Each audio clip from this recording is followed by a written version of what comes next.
Ek wil vandag 'n eenvoudige maar 'n baie uitdagende vraag vra. Hoekom soek ons God? Aanvanklik lyk die antwoord voor die hand liggend. Ons is lief vir hom. Ons glo in hom. Ons vertrou hom. Maar as ons heeltemal eerlik met onsself is, kan ons ontdek dat 'n groot deel van ons gebedslewe draai om wat ons nodig het, eerder as wie God is. Dink aan ons gebede. Ons bid as ons siek is. Ons bid wanneer finansies styf is. Ons bid wanneer 'n geliefde sukkel. Ons bid vir beskerming voor 'n reis. Ons bid vir sukses by die werk. Daar is absoluut niks verkeerd met enig van hierdie dinge. In werklikheid nooi God ons uit om elke bekommernis na hom toe te bring.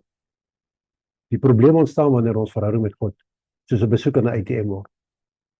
Ons nader hom net wanneer ons iets wil hê. 'n Gesonde verhouding werk nie so nie. Stel jou voor jy het 'n vriend wat jou net bel as hulle geld of 'n guns nodig het. Hulle vra nooit hoe dit met jou gaan. Hulle spandeer nooit tyd saam met jou, tensy hulle iets wil hê.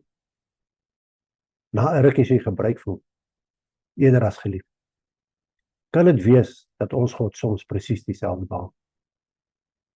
Jesus herinner ons in Matteus 6 vers 33. Hy sê nee, beywer julle allereers vir die koninkryk van God en vir die wil van God, dan sal hy julle ook hierdie dinge gee. Let op, Jesus sê nie soek eers die seëning nie. Hy sê soek eers na God. Ons grootste skat is nie God se gawes nie. Ons grootste skat is God self. Koning Dawid het dit verstaan. In Psalm 103 begin hy weer te sê: Ek wil die Here loof met alles wat in my is. Wil ek sy heilige naam loof. Voordat Dawid God bedank vir vergifnis, genesing of beskerming, prys hy eers God, bloot omdat hy lofprysing werd. Dit is ware aanbidding. Soms raak ons so gefokus op God se hand dat ons sy hart vergeet. Ons is lief vir die seëninge wat hy gee, maar hou ons daarvan om tyd in sy teenwoordigheid deur te bring. Maak ons Bybel oop omdat ons hom beter wil leer ken, of net omdat ons antwoorde op vandag se probleme soek. Aanbid ons hom omdat hy dit verdien, of omdat ons hoop hy sal ons in ruil daarvoor seën.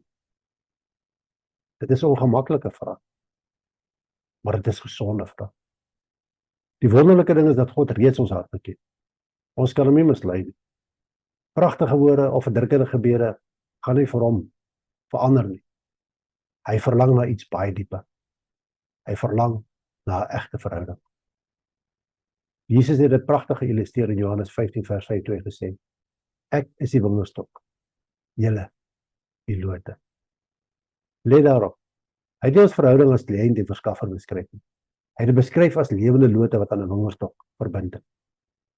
Lote besoek nie die wingerd een keer per week. Hulle bly elke oomblik van elke dag daaraan verbind. Dit is presies die soort verhouding wat God met ons begeer.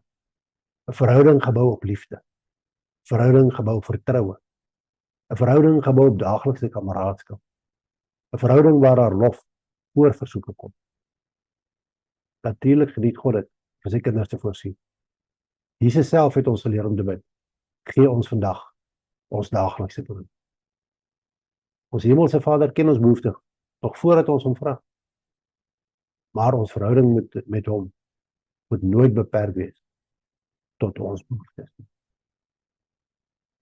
Dink aan die verskil tussen 'n kind wat net met sy pa praat en sy sakgeld wil hê, en 'n ander kind wat daarvan hou om net saam met sy pa te sit, te lag, te praat, te luister en tyd saam deur te bring. Watter verhouding bring meer vreugde? Ons hemelse Vader begeer die tweede een.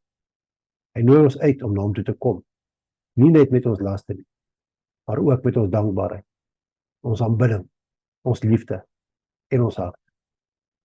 Die apostel Paulus moedig ons in Romeine 12 vers 1 aan om onsself as lewende offers voor te stel. Aanbidding is nie net iets wat ons op 'n Sondagoggend doen. Dit word die manier waarop ons elke dag leef. Elke daad van vriendelikheid, elke woord van aanmoediging, elke oomblik van gehoorsaamheid, elke besluit om te vergewe, elke uitdrukking van dankbaarheid. Hierdie word alles dade van aanbidding wat God eer. Miskien kan elkeen van ons hierdie week onsself een eenvoudige vraag vra. As God opgehou het om my gebede te beantwoord, soos ek verwag het, sou ek hom steeds lief hê? Sou ek hom steeds aanbid? Sou ek steeds na hom soek? Daardie vraag openbaar of ons God volg, vanweë sy seëninge, of vanweë wie hy is. Die wonderlike waarheid is dat God nooit 'n hart wegwys wat hom opreg soek nie. Hy vra nie vir perfekte mense. Hy vra vir toegewyde harte. Mag ons mense word wat nie net God gebruik in tye van nood nie, maar dat hom elke dag liefhet. Mag ons lof nie van ons omstandighede afhang nie. Mag ons aanbidding nie afhanklik wees van beantwoorde gebede nie. En mag ons verhouding met God die grootste skat word wat ons besit.